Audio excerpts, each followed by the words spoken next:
Hey folks, how you doing? Scotty here from Frontline Medical, and if you want to help support the troops, you can do so at GaryTeggy1984 at gmail.com, or you can buy me a coffee in the link in the description below.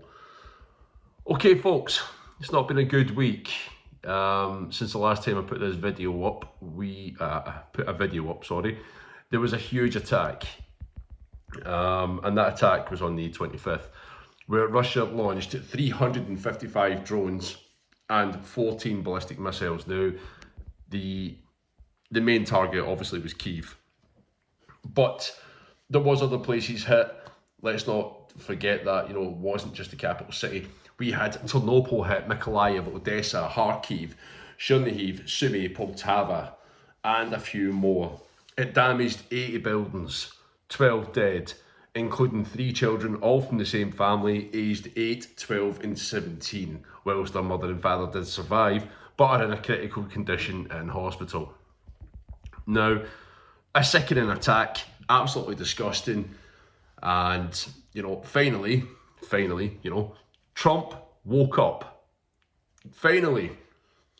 Putin is crazy. He said it, thank God. Everything we've been saying since the beginning, since before that twat became fucking president, we've been saying it.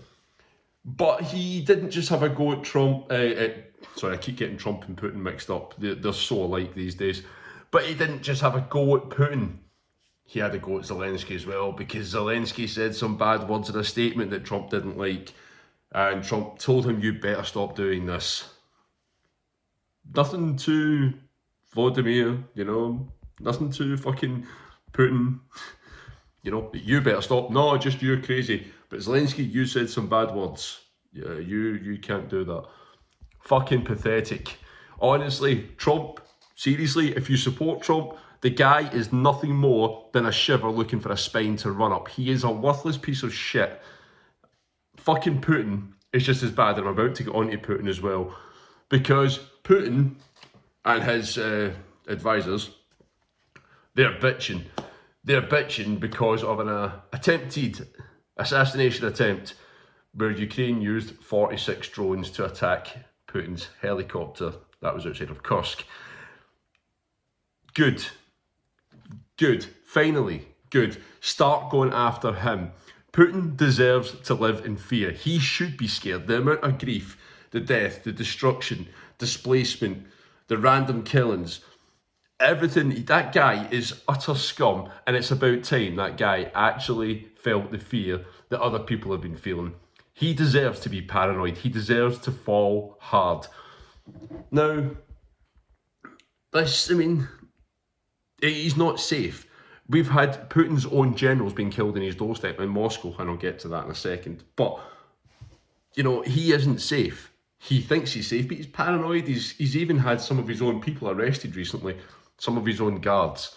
The paranoia is getting to the guy, and that's good. We want to destabilise him, we want him to come crashing down. Bring down the military, their economy, bring down Putin, get society to wake up in Russia. This is on their doorstep, and it's good because Ukraine has been launching attacks towards Moscow. This is another thing we wanted. The West has finally untied Ukraine's hands. The missiles can now be used further into Russia, and this is good. The fear should be building up. And so, yes, definitely, let's give them a taste of their own medicine. Now, what else has been said recently? And there's been a bit of scaremongering, and that's to do with the Russian troops on the border with Finland. Right, okay, guys, I'm going to be completely honest with you. There's nothing to worry about. The Finnish are not worried about this. The Finnish hate the Russians. Not all of them. I know some of them did travel back and forth. They did share a border. But the Finns are not worried about this. The Finns have got a huge military. You've got to understand this. 900,000 men and women, because they've got it's basically like national service. 60 F-18s, 64 F-35s. They've got a huge amount of military equipment. They are very well trained. And I've worked with Finnish people. These people are not scared, right? Russia, if they attacked Finland, Finland is going to throw everything it can at Russia. Russia will be crippled within a week. You know, nothing to worry about. So that's all scaremongering. You know, Russia knows it as well. That's why they haven't gone. That's why they haven't gone into Finland. Let's just be honest. You know, so it's all bullshit. Finland is absolutely fine. So the West has woken up. They've now let Ukraine fire weapons further. Trump finally is starting to see, although he's got the impulse control of a fridge magnet, so that could change very fucking quickly. But he's saying that Vlad is crazy, something we already know. Vladimir Putin has had an attempt on his life. You know, that's great. This is what we want. Finally, starting to see things like go in their direction now. But to sum up, guys, let's just look at the bigger picture. Russia has already lost the damn war. Okay, they have lost. It was a massive military miscalculation that Ukraine would fold in 5 to 6 days. Not happened. Like I said, Putin's own generals have been killed on his doorstep. The guy has tried to break Europe up. Well, guess what? Didn't happen. Made Europe stronger. You know, Europe is now stronger than it's ever been before. You know, they're more integrated with their military. They tried to influence NATO. Guess what? That backfired, didn't it? Big time. You know, it didn't scare NATO. In actual fact, Sweden and Finland joined NATO, and Finland shares a border with Russia. So the thing he was trying to prevent with Ukraine actually happened with Finland. You know, wanker move. But why does Russia keep doing this? Why do they keep pushing? The military's crippled. Their cities are under attack now by Ukraine. You know, they've had incursions on their own territory, an attempted assassination on Putin. Why does Russia keep doing this? Well, it's down to their mentality, okay?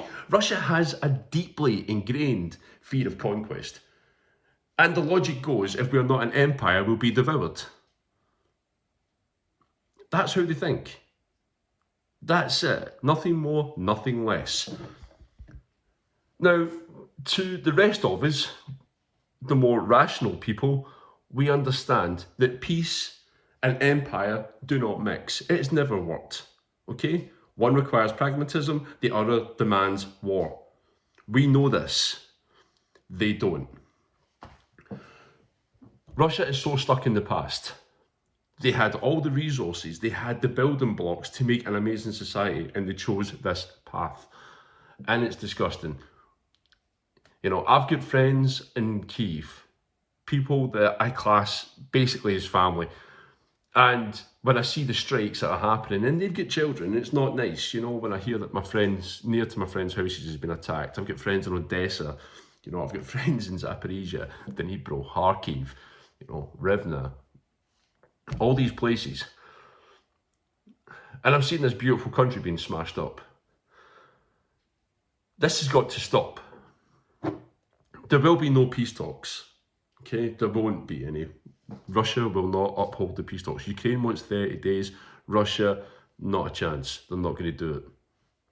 The West has got to unleash its full potential on Russia. That includes sanctions, major sanctions on their oil. Bring them back down.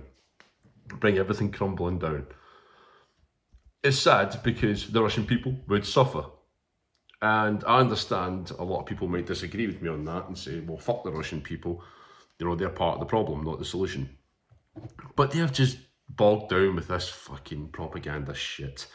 You know, once they open their eyes, hopefully they start to stand up.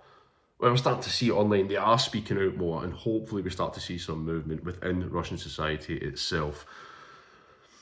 So guys, that's it. A quick update this week. Once again, if you want to help medical out, your funding, if you send funds to us, it goes direct to the front line. Support the troops. It's at garyteggy1984@gmail.com. That's the PayPal. Or buy me a coffee in the link in the description below. Thank you guys. Slava Ukraine. Peace out. And I'll catch you later.